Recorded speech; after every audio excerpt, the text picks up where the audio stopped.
نماز پڑھ رہا تھا تو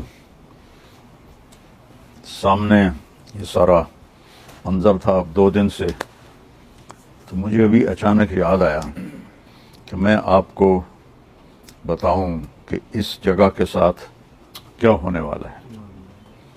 جب اللہ تعالیٰ ان اول بیت وضع للناس للذی ببکہ، سب سے پہلا گھر جو اللہ نے دنیا میں بنایا وہ بیت اللہ کو بنایا فرشتوں کے ذریعے سے۔ یہ 4 پہاڑ ہیں جو اب بلڈنگوں میں چھپ گئے ہیں، ان کے اندر ایک گہری جگہ ہے، وہاں ایک ٹیلا سا ہے جو اس کی اصل پوزیشن ہے، وہاں اللہ نے فرشتوں سے یہ بنوایا۔ پھر طوفان نوح میں یہ تباہ ہو گیا سارا، تو پھر اللہ نے ابراہیم علیہ السلام کے ذریعے سے بنوایا۔ جب اللہ تعالیٰ نے دنیا کو آباد کرنے کا ارادہ کیا تو سب سے پہلے بیت اللہ کو بنایا، اور پہلے مکہ کی زمین بچھائی، پھر مدینہ کی، پھر بیت المقدس کی۔ ان میں تھوڑے تھوڑے سالوں کا فرق ہے۔ اور بکہ ایک دفعہ آتا ہے، مکہ کئی دفعہ آتا ہے۔ بکہ کہتے ہیں گردن توڑنے کو، کہ اتنا مشکل سفر تھا ادھر کہ گردنیں ٹوٹ جاتی تھیں، ہلاکتیں ہو جاتی تھیں، نہ پانی، نہ راستہ، نہ سایہ، نہ کوئی کھانے پینے کا سامان۔ جیسے وہ وضع للناس ببکہ، جب آباد ہو گیا تو مکہ با کو میم سے تبدیل کر دیا۔ پھر جب اللہ تعالیٰ اس کائنات کو ختم کرے گا تو پہلے بیت اللہ کو اٹھائے گا۔ اتنا بڑا سسٹم، اور آہستہ آہستہ آہستہ آہستہ آہستہ آہستہ آہستہ مسلمان سارے ختم ہو جائیں گے۔ ایک رات آئے گی قیامت کے قریب جو 3 راتوں کے برابر ہوگی، تو لوگ پریشان ہو جائیں گے، بچے عورتیں چیخنے لگیں گی کہ سورج کدھر ہے، سورج کدھر ہے۔ تو 3 راتوں کے یعنی 12 یا 36 گھنٹے کے بعد سورج مغرب سے نکلے گا، اور سرخ پیلا تھوڑا سا اوپر جائے گا اور پھر غروب ہو جائے گا۔ تو شیطان ایک دم سجدے میں گرے گا، کہے گا یا اللہ آج جس کو بھی تو کہتا ہے میں سجدہ کرنے کو تیار ہوں۔ تو اس کے چیلے پوچھیں گے کہ استاد جی یہ آپ کیا کہہ رہے ہیں؟ کہیں گے یہ میرے مرنے کا سب سے پہلا سائن آ گیا ہے۔ لیکن اس وقت توبہ بند ہو جائے گی۔ جو کفر پر ہے وہ اسلام اس کا قبول نہیں، اور جو توبہ کرنا چاہے اس کی توبہ قبول نہیں۔ پھر تھوڑی دیر کے بعد سورج مشرق سے نکلنا شروع ہو جائے گا۔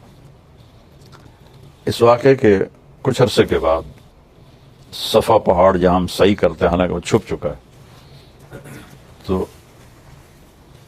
یہ اللہ کے نبی نے فرمایا میں دیکھ رہا ہوں کہ ایتھوپیا، جس کو عربی میں حبشہ کہتے ہیں، حبشہ کا ایک کالا آدمی پتلی پنڈلیوں اور ٹیڑھی پنڈلیوں والا، کیا میرے نبی کی نظر ہے، وہ بیت اللہ کا ایک ایک پتھر توڑ کے گرا رہا ہے۔ پہلے یہ ہوگا، جو بیت اللہ ٹوٹے گا تو پھر یہ اتنے بڑے بڑے ٹاور کون اور کیسے توڑے گا یہ تو اللہ کو پتا ہے، لیکن انہوں نے فلیٹ ہو جانا ہے۔ یہاں کتے پیشاب کریں گے، میرے نبی نے فرمایا۔ مدینہ انسانوں سے خالی ہو جائے گا، مکہ انسانوں سے خالی ہو جائے گا۔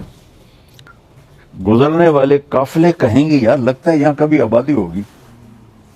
ابھی آپ اس آبادی کو دیکھیں، پھر حج میں آبادی کو دیکھیں، اور پھر آپ میری بات کا تصور کریں تو آپ کہیں گے یہ تو ایسے ہی مولانا صاحب بات کر رہے ہیں، اور میں اللہ کے نبی کی آپ کو سنا رہا ہوں کہ گزرنے والے لوگ کہیں گے یار لگتا ہے یہاں کبھی کوئی لوگ رہتے ہوں گے، لوگ رہتے ہوں گے۔ تو جب بیت اللہ کو توڑا جائے گا تو ان بلڈنگوں کو اللہ کسی زلزلے سے توڑ دے، یا اس وقت کوئی ٹیکنالوجی ایسی ہو کہ وہ ان سب کو ایسے فلیٹ کر دیں، تو صفا پہاڑ ننگا ہو جائے گا۔ پھر ایک دن صفا پہاڑ پھٹے گا، اس میں سے ایک جانور نکلے گا جو سارے اہل ایمان کے ماتھے کو ٹچ کرے گا ایسے ایسے، صرف اہل ایمان، کافر نہیں. تو اس کے ایک ہفتے کے اندر سب اہل ایمان مر جائیں گے اور صرف کافر رہ جائیں گے.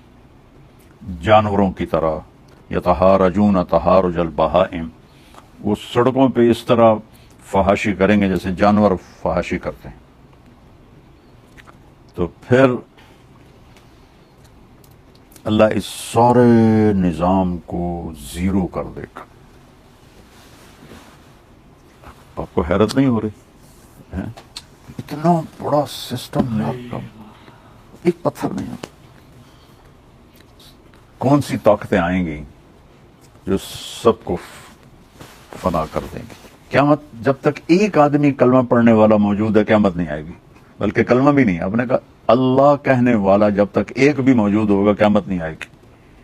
جب وہ بھی مر جائے گا پھر اللہ جب چاہے گا وہ اس دن کو لائے گا. اور جب زمین وَإِذَا الْقُبُورُ بُعْثِرَتْ اذا زلزلت الارض زلزالها، تو ساری زمین توڑ پھوڑ ہوگی. لیکن جہاں جہاں مسجدیں ہیں وہ زمین ایسے اوپر اٹھ جائے گی. اب کینیڈا کتنی دور ہے، اور کینیڈا کا جو نارتھ ہے وہ کتنی دور ہے، وہاں وہ کالے ہمارا مسجد بنی ہوئی ہے. ایسے وہ زمینیں اکھڑیں گی، ایسے ایسے ایسے ایسے، اور وہ فلائنگ شروع کریں گی، اور وہ اڑتی اڑتی اڑتی اڑتی اڑتی اڑتی مکہ پہنچیں گی. تو جب یہ سارے دنیا کی زمینیں، مسجدیں کی زمین مکہ پہنچے گی تو پھر بیت اللہ کی جو مسجد ہے جتنی بھی بڑی ہو جائے، اس سے بھی شاید بڑی ہو جائے، وہ ساری ایسے اکھڑ جائے گی، اور وہ ساری مسجدیں اس کے ساتھ ایسے گیٹ ٹوگیدر ہو جائیں گی. پھر وہ وہاں سے فلائنگ کریں گی اور مسجد نبوی پہنچیں گی. یہاں تو کچھ بھی نہیں ہوگا، اور بیت اللہ کا بھی کہ وہ جگہ ہوگی، بیت اللہ تو کوئی نہیں ہوگا. وہ جگہ جب یہاں وہ مسجدیں پہنچیں گی تو بیت اللہ کی جو جگہ ہے وہ کہے گی السلام علیکہ یا رسول اللہ. وہاں تو کسی چیز کا نشان نہیں ہوگا. اللہ تعالیٰ اپنے نبی کی قبر بھی مٹا دے گا لیکن نشان تو ہوگا، کہے گا السلام علیکہ یا رسول اللہ. پھر مسجد نبوی بھی اکھڑ جائے گی، اور پھر یہ ٹریول کریں گے مسجد اقصیٰ کی طرف. آسمان کا جو دروازہ ہے وہ مسجد اقصیٰ کے اوپر ہے. دیکھو نا، اپنے نبی کو مکہ سے نہیں اوپر لے گئے اللہ تعالیٰ، مسجد اقصیٰ لے گئے، وہاں سے پھر اوپر لے گئے. تو پھر یہ ساری مسجدیں، بیت اللہ، مسجد نبوی، باقی مسجدیں مسجد اقصیٰ پہنچیں گی جو اس وقت فلسطین میں ہے. پھر وہ اکھڑے گی، پھر ان سب کو اٹھا کر اللہ جنت میں ڈال دے گا، اور باقی سمندروں میں آگ لگ جائے گی. پھر کتنے سمندر ہیں، ان میں جب آگ لگے گی تو کیا منظر ہوگا. جو پیسیفک اوشن ہے وہ 14,000 کلومیٹر لمبا ہے، اور فلپائن کے پاس 11 کلومیٹر گہرا ہے. دنیا میں 71% سمندر کا پانی ہے اور 29 خشک زمین ہے. جب اس میں آگ لگے گی تو اس کے شعلے کہاں تک جائیں گے. اور اور انسان اتنا سخت جان ہوگا کہ یہ سارے منظر دیکھے گا، موت نہیں آئے گی. ان کو اللہ چاہتے تو پہلے جھٹکے میں موت دے دیتا، ان کو وہ عذاب دکھائے گا اللہ تعالیٰ سارا. اذا الشمس کورت، سورج سیاہ ہو رہا ہے، واذا النجوم انکدرت، ستارے بے نور ہو رہے ہیں، واذا الجبال سیرت، پہاڑ ہلنا شروع ہو گئے ہیں، واذا العشار عطلت، جانور بے قابو ہو کے بھاگ رہے ہیں، واذا الوحوش حشرت، جنگل کے جانور بھاگ کے لوگوں کی طرف آ رہے ہیں. تو اذا السماء انفطرت، جب آسمان ٹکڑے ٹکڑے ہو جائے گا، واذا الکواکب انتثرت، ستارے ساڑے ٹوٹ کے جھڑ کے ایسے مٹی ہو کے گر پڑیں گے. کتنی گلیکسیز ہیں، ایک ڈاکٹر نے میرا کیا تھا اپینڈکس کا آپریشن، ڈاکٹر صادق نام تھا اس کا،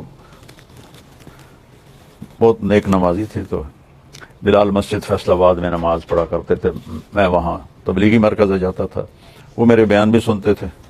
تو ایک دن راستے میں مل گئے، مولوی صاحب ایڈی وڈی جنت کتنے تسی لئی پھر دیو، ایڈا لما تے ایڈا چوڑا تے ایڈیاں ہوراں، یہ کتنے؟ میں کہا تمہیں ہونے سمجھا دینا. میں کہ آسمان سے نیچے جو کچھ ہے اس کو اللہ نے دنیا کہا ہے، حقیر چیز، چھوٹی سی چیز، اور اس میں کوئی 10 کھرب گلیکسیز دیکھی گئی ہیں، اس سے زیادہ ہیں، 10 ٹریلین تو دیکھی ہیں، باقی اس سے زیادہ ہیں. جس گلیکسی میں ہم رہتے ہیں، ہمارا جو سولر سسٹم ہے، وہ 17 گلیکسیز کا مجموعہ ہے، 17، صرف 17. میں نے کہا ڈاکٹر صاحب اس 17 گلیکسیز کو یہاں سے یہاں تک پار کرنے کے لیے 20 ارب لائٹ ایئر چاہیے، صرف 17، اور 10 ٹریلین دیکھی ہیں، یہ نہیں کہ وہ آخری ہے، بے شمار اس سے زیادہ ہیں. کی خیال ہے جنت سمجھ آئی؟ سمجھ آ گئی. تو بچوں یہ رہنے کی جگہ نہیں ہے، یہ گزرگاہ ہے. جب اللہ اس مقدس جگہ کو ہلا کے رکھ دے گا اور بیت اللہ کا نام و نشان مٹا دے گا، اور کالے پتھر ہوں گے جو مکہ کے کالے پہاڑ ہوں گے، زمزم کا کنواں بھی گیا اور سب کچھ گیا، تو یہ سفر ہے وہ فنا کی طرف جائے. بِأَيْدٍ وَإِنَّا لَمُوسِعُونَ، آسمان کو ہم نے بنایا ہے اور ہم اس کو پھیلا رہے ہیں. موسعون اس میں فائل ہے، پھیلا دیا ہے نہیں، پھیلائے جا رہے ہیں، پھیلائے جا رہے ہیں، پھیلائے جا رہے ہیں. تو ایک ایتھیسٹ کا طبقہ ہے جو یہ کہتا ہے یہ شروع سے ہے، ہمیشہ رہے گی، اور باقی جو سائنسدان ہیں وہ کہتے ہیں نہیں، یہ ایک دن ختم ہو جائے گی، کیونکہ یہ پھیلتی جا رہی، پھیلتی جا رہی، پھیلتی جا رہی، ایک دن اس کا پٹاخہ نکل جائے گا. اس کے بعد کیا ہوگا یہ سائنس نہیں بتاتی، وہ پھر ہمیں اللہ کا رسول بتاتا ہے، اللہ کا محبوب بتاتا ہے کہ ہم نے اس کو ختم کر دینا ہے. تو جو موت ہمارے پیچھے ہے ہم آزاد نہیں ہیں، اللہ نے ہمیں پابند کیا ہے، لیکن اوپر سوٹی لے کے نہیں کھڑا ہوا کہ غلط کرو گے تو ٹھا. میں کہا میں دیکھ رہا ہوں. وَلَقَدْ نَعْلَمُ مَا يُوَسْوِسُ بِهِ صَدْرُهُ، جو تم دل میں سوچتے ہو نا ہم وہ بھی جانتے ہیں. اور 7 ارب انسان ہیں، ہر انسان 7 ارب سوچیں لے کے بیٹھا ہوا ہے. اور کیا میرا اللہ جو کہتا میں تم تو بولے بھی نہیں ہو کہ میں جانتا ہوں. کہ اللہ کیسے کہ نحن اقرب الیہ من حبل الورید، تمہاری شاخ سے زیادہ ہم قریب ہیں. وَلَقَدْ نَعْلَمُ مَا تُوَسْوِسُ بِهِ نَفْسُهُ، جو تیرے اندر ایک پورا بیان چل رہا ہے خیالات کا، جانتے ہیں، اور تمہاری شارک سے زیادہ قریب ہیں. تو بیٹا زندگی یہ ضائع کرنے کی چیز نہیں ہے، لیکن یہ کرنسی ہے. کرنسی پیسہ نہیں ہوتا ہے کہ دھوکہ، یہودیوں نے دھوکہ دیا، سونا چاندی سارا قابو کر لیا، ہمیں کاغذ پکڑا دیے. تو اس کے لیے بٹوے، اس کے لیے بینک، اس کے لیے ایک لاکر، اور اس کے لیے کتنے حفاظتی سسٹم. تو جو چیز ساتھ جانے والی ہے وہ تو میرے نبی کی بتائی ہوئی زندگی ہے.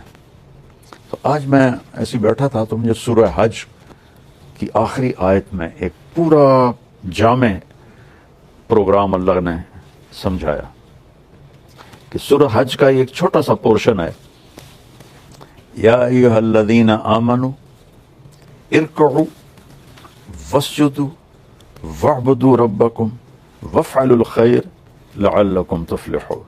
ایک جملہ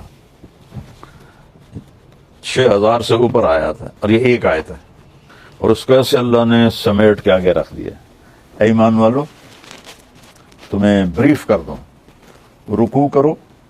سب سے پہلے نماز کو ذکر کیا، نماز کو اتنے کس طرح ذکر کیا، رکوع کو الگ، سجدے کو الگ. کتنی عظمت ہے اس عمل کی اللہ کی بارگاہ میں. اور کتنی سستی ہے اس عمل کے بارے میں. ارکعو، اس میں ایک تو نماز ہے رکوع، اور دوسرا ہے اللہ کے آگے جھک جاؤ. جیسے جابین ہوتا ہے تو باس کے آگے جھکتا ہے، پھر جاب باقی رہتی ہے نا، ورنہ تو ایڈوانس کنٹری میں بھی ہو تو کہیں گے جاؤ فارغ. ارکعو، اچھا، اور پھر سٹیپ وائز ہے. سبحان اللہ، ایک دم اوپر نہیں، نیچے سے شروع کے ارکعو. ظاہری شکل بھی ہے وہ اتنا ہو جاؤ، ٹھیک ہے. اس پہ آگے آ گیا وسجدو، اب پورے میرے سامنے جھک جاؤ. اس سے اگلا سٹیپ، اب پورے میرے سامنے جھک جاؤ. نماز سے ایک ہمیں شکل عطا فرمائی، اور پھر رکوع اور سجدے میں دوسرا پیغام ہے کہ آگے اللہ کے جھک جاؤ. یس باس، یس باس ہم بھی تو ترقی کرتے ہیں، تو ہم بھی تو سب نوکر ہیں، جابین ہیں، تو اللہ کے سامنے یس باس کرتے جاؤ کرتے جاؤ کرتے جاؤ. پھر تیسرا سٹیپ اللہ نے بیان کیا. سبحان اللہ. اچھا بھئی، ابھی آپ پریپ میں ہیں، آپ کے جی میں ہیں، ورکعو واسجدوا. اب آپ بڑی کلاسز میں چلے گئے ہیں، وَاعْبُدُوا رَبَّكُمْ. اب نماز تو پہلے ذکر ہو گئی ہے، اور نماز سب سے بڑی عبادت ہے. تو پھر وَاعْبُدُوا رَبَّكُمْ کا کیا مطلب ہے کہ جتنے کام میں نے تمہیں کرنے کو کہے ہیں وہ سب بندگی ہیں، اور جتنوں سے روکا ہے وہ سب عبادت ہیں. لہذا اب اس کے اوپر اپنے آپ کو سٹینڈ لو. وَاعْبُدُوا رَبَّكُمْ، کہ اپنے رب کی مرضی، یہ اس کی چاہت ہے کرنا ہے، یہ اس کو ناپسند ہے چھوڑنا ہے. جیسے وہ نے کہا تھا، جی حضور میں بینگن کا غلام نہیں ہوں، میں تو آپ کا نوکر ہوں. تو وَاعْبُدُوا رَبَّكُمْ، یعنی مجھے اتنا مزہ آ رہا ہے کہ اللہ نے کیسی پہلی جماعت، دوسری جماعت، تیسری جماعت میں ایسے انگلی پکڑ کے اللہ ہمیں چلا کے لا رہا ہے. تیسرے نمبر پر آ کر کہا کہ جو کچھ میں کہتا ہوں وہ سارے کا سارا کرو، اور جس سے روکتا ہوں اس کو چھوڑو. یہ مطلب ہے وَاعْبُدُوا رَبَّكُمْ. ورنہ تو سب سے بڑی عبادت تو نماز ہے. نماز سے اوپر رہے ہیں، نماز تو 5 وقت کا کام ہے. اب 24 گھنٹے میں اللہ کہہ رہا ہے یہ کرنا ہے، یہ نہیں کرنا، تو کہو وَاعْبُدُوا رَبَّكُمْ، اپنے رب کے بندے بن جاؤ، غلام بن جاؤ. پھر آگے ایک اور بڑا خوبصورت بات کہی. یہ تو ہو گیا تمہاری ذات تک، لیکن میری خلقت تو بھری پڑی ہے انسانوں سے، تو وَفْعَلُوا الْخَيْرَ، اوروں کے لیے خیر بنو، خدمت کرو، حالات پوچھو، ان کے کام آؤ، ان کی مشکل میں کام آؤ، ان کے دکھ درد میں کام آؤ، ان کی خوشی میں شریک ہو، غمی میں شریک ہو. وَفْعَلُوا الْخَيْرَ سے یامر، خیر تو ساری پیچھے آ گئی، نماز آ گئی، بندگی آ گئی. اب خیر کیا ہے؟ اب خیر ہے لوگوں کی خدمت کرو، ان کی مشکل میں ان کے کام آؤ. حضرت مدنی رحمہ اللہ سے کسی نے پوچھا کبھی تہجد چھوٹی آپ کی زندگی میں؟ کہنے کہ زندگی میں ایک دفعہ چھوٹی ہے، پوری زندگی میں ایک دفعہ. 83-84 سال کی عمر میں فوت ہوئے. کہنے کہ وہ کیسے؟ کہ میں سلہٹ گیا ہوا تھا، تو تہجد میں اٹھا تو دروازے کے سامنے ایک آدمی سویا ہوا تھا، تو مجھے اس کو کراس کر کے جانا تھا. تو مجھے خطرہ ہوا کہ اگر میں اس کے اوپر سے گزرا تو یہ اٹھ نہ جائے، تو میں واپس آ کے بستر پہ لیٹ گیا، میں نے تہجد نہیں پڑھی. اب بس زندگی میں ایک دفعہ تہجد میری قضا ہوئی. وَفْعَلُوا الْخَيْرَ، یہ خیر سمجھا رہا ہوں کہ لوگوں کی بھلائی کو اپنا دین بنا لو. میں اللہ کا شکر ادا کرتا ہوں. آج ہی میں یہ اس آیت کو سوچ رہا تھا تو مجھے اپنی فاؤنڈیشن کا خیال آیا کہ اللہ نے ہم پہ کتنا کرم کیا کہ ہمیں اپنے بندوں کی خدمت کے لیے اللہ نے ہاتھ پکڑ کے چلا دیا، اور کہاں کہاں تک اللہ پاک ہمیں اس کے لیے ذریعہ بنا رہا ہے. یہ اس کا بہت بڑا احسان ہے. پھر دوسری تسلی دی، ما جعل علیکم فی الدین من حرج. دیکھنے میں یہ مشکل کام ہے، لیکن جو کام انسانی نیچر میں ہو وہ مشکل ہو کے بھی آسان ہوتا ہے. جو چیز فطرت میں ہوتی ہے وہ مشکل ہو کر بھی آسان ہوتی ہے. بچہ پیدا ہوتا ہے، ماں سے کہہ دو تو آرام کر، سو جا، ہم اس کو دوسرے کمرے میں سلا دیتے ہیں. تیار ہوگی وہ ساری مشقت؟ نہیں میں نہیں کروں گی. یہ ہے ما جعل علیکم فی الدین من حرج. تو اللہ نے کہا یہ دین تمہاری فطرت میں ہے. بھوکے کو روٹی مانگنا مشکل ہوتا ہے؟ یا پیسے کو پانی مانگنا کوئی مشکل ہوتا ہے؟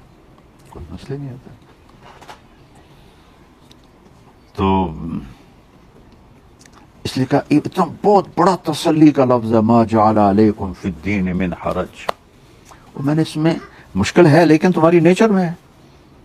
اب پاکستان میں تو کمانا بہت آسان ہے، تمہارے ملکوں میں کمانا بڑا مشکل کام ہے، کوئی آسان نہیں ہے. تو سارے بھاگے پھر رہے ہیں، اس مشقت کو مشقت ہی نہیں سمجھتے ہیں. یہ ہے ما جعل علیکم فی الدین من حرج، ہم نے تمہارے لیے کوئی تنگی نہیں رکھی. پھر ہمیں شاباش دی، هو سماکم المسلمین من قبل وفی ھذا، میں نے تو شروع سے تمہارا نام رکھا ہے میری ماننے والے. مسلم کہتے ہیں جو سر جھکا دے مان لے، ہم نے تو شروع سے ہی تمہارا نام مسلم رکھ دیا، یہاں بھی اور پچھلی کتابوں میں بھی. وَسَمَّاكُمُ الْمُسْلِمِينَ مِنْ قَبْلِ، ہم نے پہلے ہی کہہ دیا تھا کہ یہ ہیں جو میری مانیں گے. تو تاریخ کو ملائیں، ریشو نکالیں تو اس کے لحاظ سے پھر آپ کو نظر آئے گا کہ اس امت کے جوہر جیسے ہیں کسی میں ایسے نہیں تھے. تو یہ اللہ نے بہت خوبصورت ایک پیکج ایسے کر کے نا ہمارے ہاتھ میں دے دیا سورہ حج کا. آج ہی ایسے مجھے اچانک آئے ہو نا مدینے میں تو مجھے وہ اس کے لحاظ سے یہ آیت ذہن میں آئی. تو لِيَكُونَ الرَّسُولُ عَلَيْكُمْ شَهِيدًا، جو میں کہہ رہا ہوں میں نے تمہیں چنا ہے، جو میں کہہ رہا ہوں تم میری ماننے والے ہو، میرا نبی اس پہ گواہ ہے. اللہ کے نبی کی گواہی ڈال دی اور گواہ بھگت جائے تو مقدمہ فیصلہ ہو جاتا ہے. وَتَكُونُوا شُهَدَاءَ عَلَى النَّاسِ، اور تم لوگوں کو جا کے گواہی دو کہ اللہ ایک ہے اور اس کی مان کے چلو. اور سبحان اللہ پھر بات کہاں ختم کی؟ فَأَقِيمُوا الصَّلَاةَ وَآتُوا الزَّكَاةَ وَاعْتَصِمُوا بِاللَّهِ هُوَ مَوْلَاكُمْ نِعْمَ الْمَوْلَى وَنِعْمَ النَّصِيرُ. نماز سے شروع کی، نماز پہ آ کے اس کو آخری پیکنگ دی. اور وہاں زکوٰۃ کا ذکر نہیں، یہاں زکوٰۃ کا ذکر ہے کہ نماز اللہ سے جڑنے کا ذریعہ ہے اور زکوٰۃ لوگوں سے جڑنے کا ذریعہ ہے. تو اس وقت تک انسان کی زندگی مکمل ہو نہیں سکتی جب تک وہ اللہ اور اللہ کے بندوں سے پوری طرح جڑا ہوا نہ ہو. تو لہٰذا یہاں زکوٰۃ کا ذکر کیا. وَاعْتَصِمُوا بِاللَّهِ، اس میں آئیں گے، یہ موٹر وے نہیں ہے، یہ زگ زیگ روڈ ہے، لہٰذا اللہ کو پکڑے رکھنا. وَاعْتَصِمُوا بِاللَّهِ، یا اللہ پھر هُوَ مَوْلَاكُمْ، میں تمہارا والی ہوں. مولا جو ہر کام کا ذمہ لے لے اسے مولا کہتے ہیں. پھر کہا میرے جیسا کوئی ہے؟ نعم المولا، میرے جیسا کوئی ہے؟ نعم النصیر، کوئی میرے جیسا مدد کرنے والا ہے کوئی نظر آتا ہے؟ نعم المولا و نعم النصیر. تو چاروں طرف بیٹا اس کی رحمت کے نمونے بکھرے پڑے ہیں. نماز کو خوبصورت کر کے پڑھنے کی کوشش کرو. یہ جو آپ بھاگے بھاگے پڑھتے ہو نا نمازیں، وہ میرا دل خراب ہوتا ہے. میں اس سفر کے ساتھ چلتے ہوئے 50-60 نفل پڑھ رہا ہوں، جہاز میں بھی نہیں چھوڑے. کوئی اللہ کے ساتھ دوستی لگانے کا ذریعہ نماز، سجدے سے وَاسْجُدْ وَاقْتَرِب، یہ عجب آیت. اللہ نے کہا میری دوستی چاہتے ہو نا، سجدہ کرو، سجدہ کرو اور میرے قریب ہو جاؤ. تو نماز کو شوق سے پڑھا کرے اور دل لگا کے پڑھا کرے. نماز کا مزہ مل گیا تو پھر دیکھو نا، حضرت علی کو جو لگا تیر تو نکالنے لگے تو نکلے ہی نہ، تکلیف و شدید، انہوں نے چھوڑ دیا. جب انہوں نے نماز کے نفلوں میں کھڑے ہوئے تو انہوں نے نکالا، وہ ایسے بھی نہیں ہوئے. کہنے لگے تیر نکال لیا؟ کہا ہاں. کہا مجھے تو پتہ ہی نہیں. عروہ بن زبیر کو گینگرین ہو گئی. گینگرین سمجھ تو، بلڈ سپلائی بند ہو جاتی ہے اور ڈیڈ ہو جاتی ہے. انہوں نے کہا یہ ٹانگنی، یہ کاٹنی پڑے گی، آپ تھوڑا شراب پی لیں تاکہ نشہ ہو جائے. کہنے لگے شراب اور ایمان ایک پیٹ میں کٹھے نہیں ہوتے، میں نماز پڑھتا ہوں تم کاٹ لینا. تو انہوں نے بیٹھ کے ٹانگ ایسے کر دی اور اللہ اکبر، انہوں نے یہاں سے کاٹا. کچھ سن کرنے کی کوئی چیز کوئی نہیں. ٹھیک ہے. پھر جب بلڈ نکلتا تھا تو اس کو بند کیسے کرتے تھے؟ اوپر کھولتا ہوا تیل ڈالتے تھے، تو تیل سے وہ ساری جو تھی وینز وہ جل کے بند ہو جاتی تھی. تو اس سارے پروسیس میں ایسے بھی نہیں ہوئے. سلام پھیرا تو کہنے لگے پاؤں کاٹ لیا؟ کہا کہ مجھے تو خبر ہی نہیں ہوئی. کہا دکھاؤ تو صحیح. انہوں نے ایسے دکھایا تھا، ایسے آسمان کی طرف کیا، یا اللہ تو گواہ رہو میرا یہ پاؤں کبھی تیری نافرمانی میں نہیں چلا۔ تو بیٹا پتہ نہیں نہ جانے بلا لے پیا کس گھڑی، پتہ نہیں کب اللہ بلا لے۔ نماز کو خوبصورت بناؤ۔